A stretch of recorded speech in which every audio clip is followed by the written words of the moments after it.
Blood is thicker than water, but greed poisons both.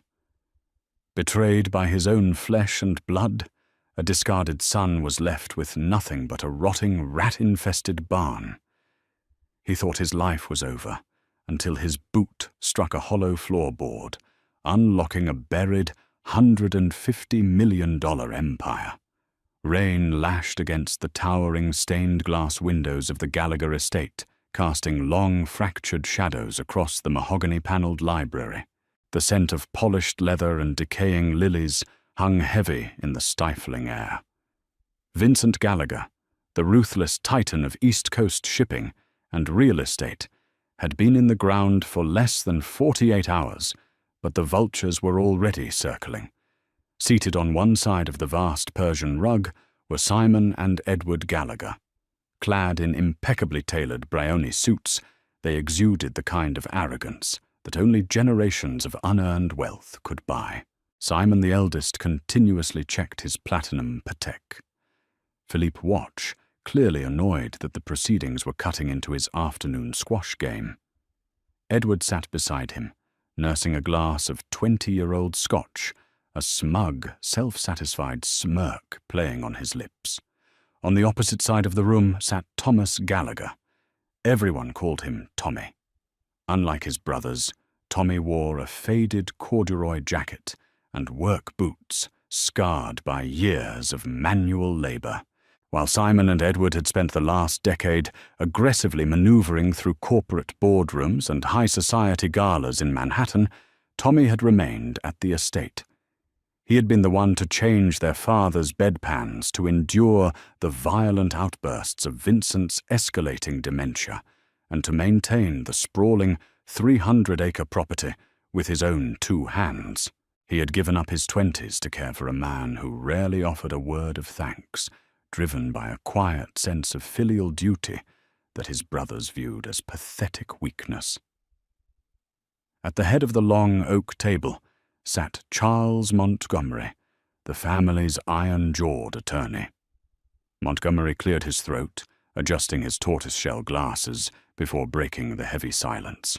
"We are gathered to execute the final will and testament of Vincent Charles Gallagher." Montgomery began his voice, a dry, emotionless baritone. He broke the heavy wax seal on the thick manila envelope. The Gallagher empire was valued at just over $800 million. It was a staggering fortune, built on steel cargo ships and merciless real estate acquisitions. As Montgomery read through the pages of legal jargon, the division of the empire became brutally clear. "To my eldest son, Simon Gallagher, I leave the entirety of my controlling shares in Gallagher Maritime, along with the penthouse on Central Park West." Simon leaned back, his smugness solidifying into a triumphant grin. "To my second son, Edward Gallagher, I leave the commercial real estate portfolio, the offshore investment accounts, and the villa in Lake Como." Edward raised his Scotch glass in a silent, mocking toast to his deceased father's portrait above the mantel. Tommy stared at his hands, his heart hammering against his ribs. He didn't want the yachts or the skyscrapers. He only wanted the family home, the estate he had bled for, the only place he had ever truly known. Montgomery turned to the final page. He paused, his eyes flickering uncomfortably toward Tommy before looking back down at the parchment. "And to my youngest son, Thomas Gallagher." Montgomery read his voice, dropping a fraction of an octave. "I leave the northernmost 2 acres of the property boundary, specifically encompassing the old carriage house and the adjacent marshland." The silence that followed was deafening. Tommy blinked, sure he had misheard. "The carriage house," he whispered, his voice cracking. "That's a condemned barn. It hasn't been structurally sound since the 70s. Simon let out a sharp, barking laugh. "Well, Tommy, you always did like working with your hands. Consider it a renovation project. The main estate, the house, the grounds, they are to be liquidated immediately. The proceeds split evenly between Simon and Edward." Montgomery continued, rushing through the final stipulations, as if eager to be done with the cruelty. "Thomas, you have until sundown today to vacate the main premises. Your brothers have already arranged for private security to ensure the transition is orderly." Betrayal hit Tommy like a physical blow to the chest. He looked at his brothers, searching for even a sliver of sympathy, but found only cold reptilian satisfaction. They had likely poisoned their father's mind in his final declining months, rewriting the will to exile the only son who had actually loved the old man. Two burly men in tactical black suits stepped into the library from the hallway. Simon snapped his fingers, pointing toward the door. "You heard the lawyer, Tommy. Get out of my house!" Without a word, Tommy stood up. He didn't scream. He didn't throw a punch.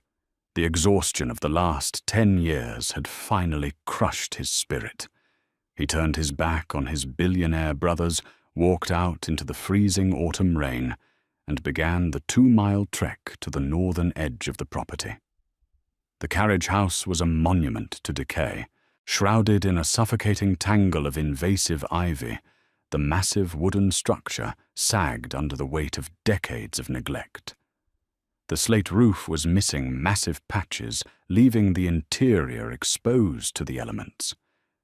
As Tommy pushed open the heavy groaning barn doors, the stench of rotted timber, damp earth, and generations of nesting vermin washed over him. The floor was a treacherous landscape of splintered floorboards and compacted mud. Wind howled through the gaps in the walls, carrying the bitter promise of an early winter. Tommy stood in the center of the gloom, rain dripping from his soaked jacket onto the ruined floor. He had $20 in his pocket, a condemned barn, and nothing else. He fell to his knees in the dirt, the injustice of it all finally tearing a jagged sob from his throat. He was entirely alone. Survival in the carriage house required immediate, desperate action. The first night was a brutal lesson in endurance. Tommy slept huddled in a corner on a pile of moldy horse blankets he had managed to salvage from a rusted tack trunk, shivering violently as the temperature plummeted toward freezing. He awoke the next morning with frost in his hair and a hardened resolve in his chest. He could not afford the luxury of despair. If he was going to survive the week, he needed heat, and he needed a dry place to sleep. Armed with a rusted crowbar he found hanging on a bent nail, Tommy began the grueling task of stripping the rotten wood from the interior walls to build a fire. For 3 days he worked in a state of numb exhaustion, tearing out waterlogged planks and clearing away decades of compacted animal waste and debris. It was on the afternoon of the 4th day that he noticed the anomaly. He was working in the farthest, darkest corner of the barn, an area that had been partitioned off by a collapsed horse stall. As he dug his crowbar under a section of floorboards to rip them up for firewood, the iron bar struck something solid. It didn't yield with the soft, wet give of rotting pine. It rang out with a dull, heavy thud. Frowning, Tommy fell to his knees and used his hands to sweep away a thick layer of hardened dirt straw and fossilized manure. Beneath the grime, he found a perfectly square section of flooring. Unlike the rest of the barn, these boards were made of thick, old-growth oak, coated in a heavy layer of industrial waterproofing tar. And dead in the center of the square was a massive forged iron pull ring. Tommy's breath hitched. He scraped away more dirt, revealing a heavy-duty antique Yale padlock, securing the iron ring to a thick steel plate bolted into the stone foundation. This wasn't a root cellar. This was a vault. Adrenaline surged through his veins, temporarily erasing the gnawing hunger in his stomach. He positioned the rusted crowbar through the shackle of the padlock, braced his boots against the oak boards, and pulled with every ounce of strength he possessed. The rusted metal groaned, fighting him. Tommy let out a guttural yell, putting his entire body weight into the leverage. With a sharp, violent crack, the shackle snapped. Tommy tossed the broken lock aside. He wrapped both hands around the freezing iron ring, braced his legs and pulled upward. The heavy oak hatch, counterweighted by a set of hidden greased pulleys, swung open with a smooth, silent glide that defied its age. A rush of air wafted up from the darkness. It wasn't the damp, mouldy smell of a neglected basement. It was bone dry, carrying the distinct metallic scent of cosmoline and aged paper. Tommy clicked on a heavy-duty yellow flashlight he had salvaged from the estate's garbage bins. The beam pierced the gloom, revealing a staircase made of poured concrete leading down into the earth. His heart hammering wildly against his ribs, he descended. 15 steps down the staircase ended at a heavy submarine-style steel door. In the center of the door was a brushed steel combination dial. Tommy stared at it in dismay. A combination lock. He could spend the rest of his life spinning the dial and never crack it. He rested his forehead against the cold steel, closing his eyes. Think, he told himself. Why did the old man leave this to me? Suddenly a memory flashed in his mind. During Vincent's final agonizing weeks, the dementia had stripped away his ruthless corporate persona, leaving only a terrified, rambling old man. Vincent had spent hours staring at the ceiling, repeating a sequence of numbers like a mantra. Simon and Edward had rolled their eyes, dismissing it as the meaningless babble of a dying brain. But Tommy had written it down on a medical chart, trying to soothe his father. 22, 41, 73. Trembling, Tommy reached out and grasped the cold brass dial.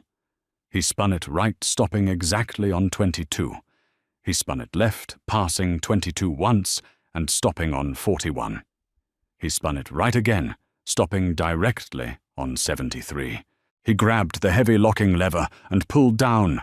A series of heavy steel bolts clacked loudly inside the door, echoing like gunshots in the confined space.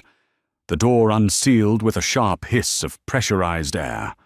Tommy pulled it open and shined his flashlight into the room beyond. He stepped into a massive concrete-lined subterranean bunker, easily the size of a basketball court.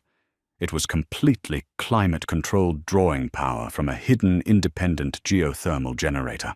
The room was lined with row after row of military-grade aluminum crates, stamped with dates from the late 1930s and early 1940s. Tommy approached the nearest crate. The latches were stiff but unbroken. He popped them open and lifted the heavy lid. Inside, resting on a bed of archival foam and wrapped in oilcloth, was a canvas. He carefully lifted the heavy frame out of the crate and laid it on top of the box. His hands shaking, he folded back the oilcloth. The flashlight beam illuminated a breathtakingly vivid oil painting. It depicted a tempestuous seascape, the brush strokes violently expressive, the colors defying the centuries they had spent in darkness. Tommy wasn't an art historian, but growing up in the Gallagher mansion had taught him enough to recognize the masters. He looked at the bottom right corner of the canvas. There, etched in dark, cracked paint, was a signature that would later make international headlines, sending shockwaves through the elite circles of Sotheby's and triggering an immediate, frantic verification process by the Art Loss Register in London. It was a signature belonging to a masterpiece thought to have been incinerated during the London Blitz in 1941. Tommy stared at the canvas, his breathing shallow and rapid. He looked up, casting his flashlight over the endless rows of crates stacked in the darkness. The old man hadn't left him a rotten barn. He had left him the greatest hidden treasure cache in modern American history. Tommy did not sleep for the next 48 hours. The subterranean bunker was a sensory overload of historical magnitude, an impossible tomb of wealth hidden right beneath the very soil he had spent his life tending. He pried open crate after crate, his calloused hands trembling as he revealed items that belonged behind bulletproof glass in the Louvre or the Met.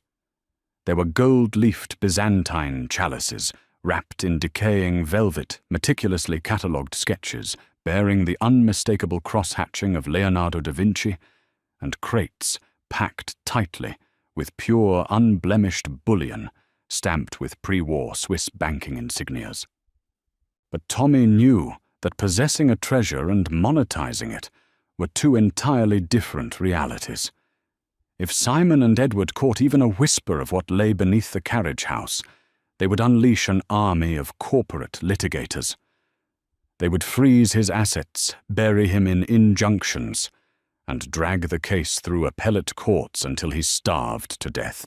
He needed absolute proof of ownership, and he needed a valuation from someone who carried enough industry weight to make the brothers' lawyers back down. Using a prepaid cellular phone he bought at a local gas station, Tommy made a call to a name he had once seen in his father's private ledger, Nathaniel Reed.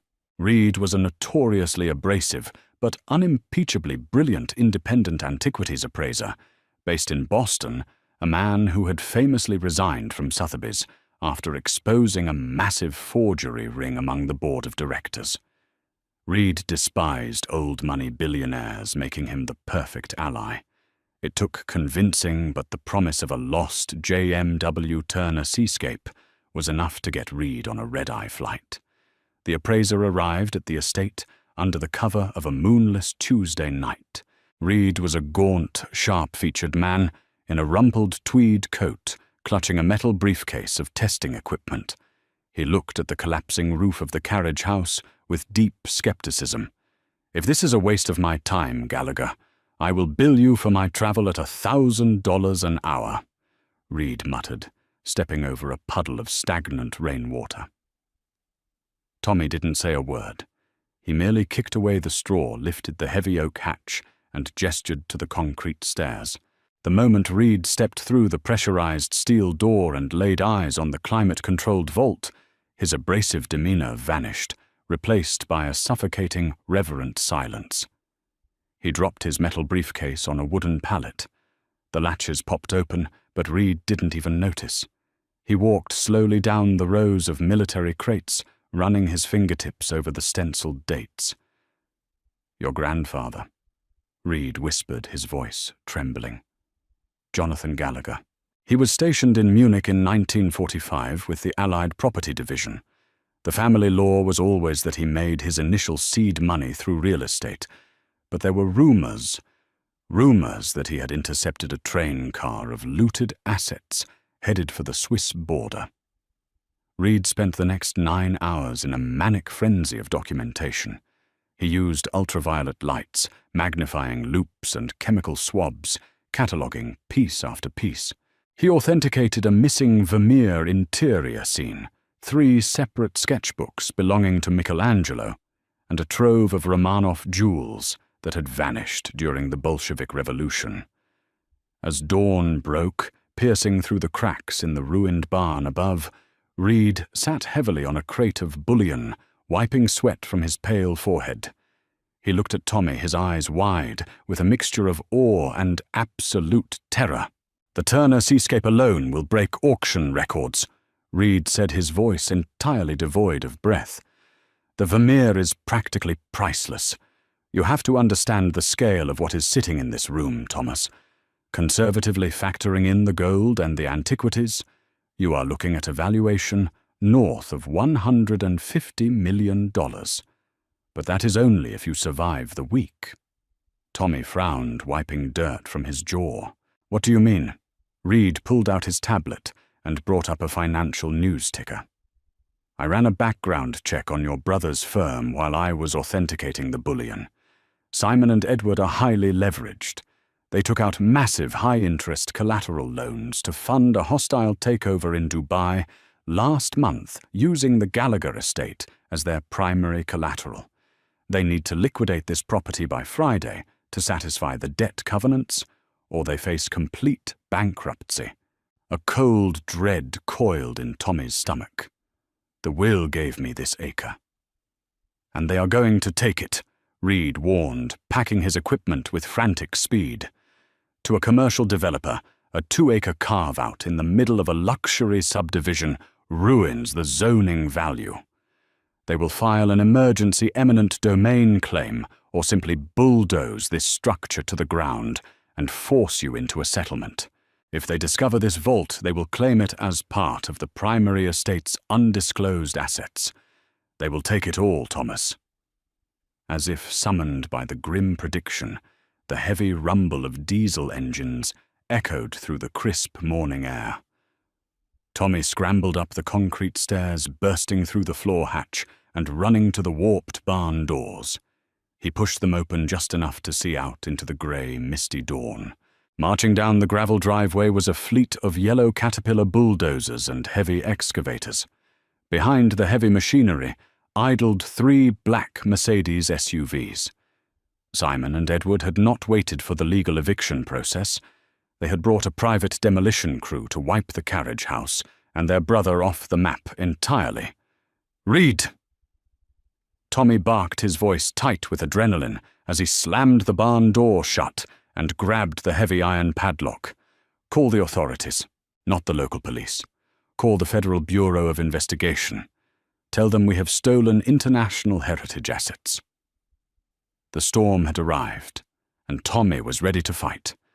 The ground shook as the heavy machinery encircled the rotting carriage house. The roar of the diesel engines was deafening, drowning out the frantic chirping of the displaced birds in the nearby marshland. Tommy stood his ground just inside the main doors, a heavy iron wrench gripped in his right hand. He was not leaving. The heavy oak doors were violently kicked open, snapping the rusted hinges. Simon and Edward strode into the gloom, flanked by 4 men in high-vis construction vests and 2 private security contractors gripping heavy batons. Simon wore a pristine, camel-hair overcoat, a look of utter disgust wrinkling his features as he surveyed the mud and debris.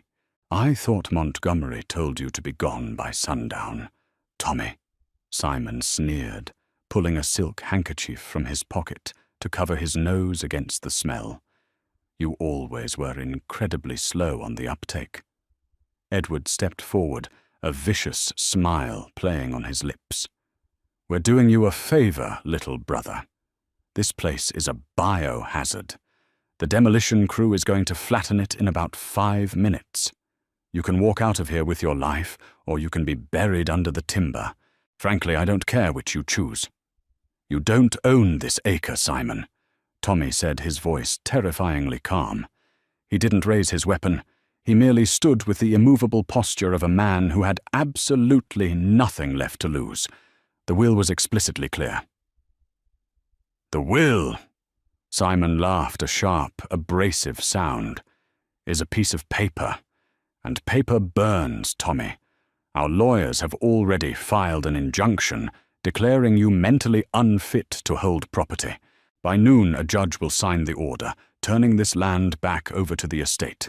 Now get out," Simon signaled to the foreman. The lead bulldozer roared to life, its massive steel blade lowering toward the fragile, decaying walls of the carriage house. "Turn the engines off," a voice boomed from the shadows of the barn. Nathaniel Reed stepped out from behind a collapsed support beam, holding a satellite phone to his ear and clutching a manila folder filled with authentication documents. He looked at the billionaires with a stare of pure, unadulterated contempt. Edward narrowed his eyes. "Who the hell are you?" "I am Nathaniel Reed, Senior Independent Appraiser for the Art Loss Register and Court-Appointed Liaison for the Department of Justice's Antiquities Trafficking Task Force." Reed stated, his voice slicing through the noise of the idling engines. "And you are currently trespassing on federal crime scene." Simon halted the bulldozer with a frantic wave of his hand. "What kind of insane game are you playing, Tommy Federal Crime Scene?" Before Tommy could answer, the wail of sirens shattered the morning air. It wasn't the local precinct. A convoy of 6 black Chevrolet Suburbans, their red and blue grille lights flashing aggressively, tore down the gravel driveway, boxing in the bulldozers and the Mercedes SUVs. A dozen armed federal agents swarmed out, heavily armored, and moving with tactical precision. Leading the charge was Special Agent Sullivan, a veteran of the FBI's art crime team. He flashed his badge, staring down the private security contractors until they dropped their batons and backed away. "Simon and Edward Gallagher?" Sullivan asked, though it wasn't a question. "Yes." Simon stammered, the color rapidly draining from his face as he realized the sheer magnitude of the law enforcement presence. "Agent, this is a private property dispute. My brother is having a mental breakdown." "Your brother," Sullivan corrected, pulling a thick stack of warrants from his jacket, "is a cooperating federal witness. We received a distress call regarding the attempted destruction of internationally protected cultural heritage items." Sullivan stepped past the billionaires and looked at Tommy. Tommy nodded silently, walking over to the dirt floor and kicking away the straw to reveal the heavy oak hatch. He pulled the iron ring, revealing the concrete stairs leading down into the vault. Simon and Edward stared at the heavy steel door in the earth, completely paralyzed. "Our father left me the carriage house," Tommy said, looking directly into Simon's terrified eyes. "But he didn't just leave me the land. He specifically deeded the subterranean coordinates to me in a sealed addendum that Reed just verified with the probate judge. The old man knew exactly what he was doing." Reed stepped forward, handing a secondary folder to Agent Sullivan. "The vault contains approximately $150 million in stolen, untaxed, and undeclared assets. However, under the specific clauses of the Holocaust Expropriated Art Recovery Act and international restitution laws, Thomas Gallagher is the sole legal finder and has voluntarily surrendered the collection to the federal government for repatriation." Edward's jaw dropped. "You surrendered it. You gave away $150 million. "Yes," Tommy said calmly, "because the finder's fee and the reward for the safe return of these specific cultural artifacts is governed by a flat 10% federal payout. That's $15 million. Completely clean, completely legal." Simon lunged forward in a blind panic. "Wait. We are the primary heirs. The estate owns the vault. We claim the assets." Agent Sullivan smiled a cold, predatory expression. "I was hoping you would say that, because if the primary estate claims ownership of a vault containing stolen World War II bullion and undocumented offshore wealth, then the primary estate is guilty of criminal tax evasion, international smuggling, and wire fraud." The trap slammed shut. The color vanished entirely from Edward's face as he stumbled backward. "Your father knew the main company was already bankrupt and heavily investigated by the SEC." Tommy said, his voice devoid of pity. "He knew the debt would crush whoever inherited the corporate portfolio. He didn't leave you an empire, Simon. He left you an anchor. And he left me the only clean money he had left." Agent Sullivan gestured to his deputies. "Simon and Edward Gallagher, you are under arrest for federal tax evasion and obstruction of justice. Place your hands behind your backs." Tommy watched quietly as his brothers, stripped of their arrogance and their empire, were handcuffed and shoved into the back of the federal SUVs. The diesel engines of the bulldozers were finally shut off, leaving the estate in a profound, peaceful silence. Tommy looked down at the rotting floorboards of the barn, a genuine smile breaking across his weary face for the first time in a decade. He had lost his family, but he had finally found his freedom. Sometimes, the greatest treasures aren't found in towering skyscrapers, but buried beneath the ruins of what others throw away. Tommy's quiet resilience turned a cruel punishment into a $150 million triumph, proving that greed will always build its own trap. If you were captivated by this incredible true story of betrayal, hidden vaults, and ultimate justice, make sure to hit that like button. Share this video with a friend and subscribe to our channel for more jaw-dropping stories of unbelievable discoveries.